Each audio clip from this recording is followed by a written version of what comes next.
Students, ধরো এই যে আমরা বলছি না এভাবে, আমার সামনে কথা বলো না, আমার সামনে ঢং করো না, আমার সামনে এসো না। এই যে আমার সামনে এটাকে ইংরেজিতে কি বলে জানো? জানতে হলে ভিডিওটি দেখতে হবে। দেখো, আমরা বলি কিন্তু এভাবে, মানে স্পোকেন ইংলিশে যদি তোমরা নিজেদেরকে ভালো করতে চাও, এগুলো তোমাদেরকে শিখতে হবে। ইন ফ্রন্ট অফ মি মানে আমার সামনে, ইন ফ্রন্ট অফ মি মানে আমার সামনে। চলো আমরা উদাহরণ প্র্যাকটিস করি, তাহলে খুব সহজে বুঝতে পারবে। আমার সামনে অভিনয় করবে না, don't act in front of me, don't act in front of me. আমার সামনে এসো না, don't come in front of me, আমার সামনে এসো না। আমরা অনেক সময় এভাবে বলি, আমার সামনে হেসো না, আমার সামনে হেসো না।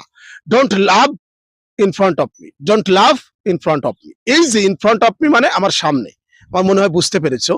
নিয়মিতভাবে এরকম ভিডিও পেতে হলে অবশ্যই আমার চ্যানেলটি সাবস্ক্রাইব করবে এবং আমার Facebook profile, Facebook page follow দিয়ে আবার ভিডিওগুলো দেখতে থাকো এবং শিখতে থাকো। ইনশাআল্লাহ ইংরেজিতে তোমরা ভালো করবে। To learn more, subscribe my YouTube channel and follow my Facebook profile. আল্লাহ হাফেজ।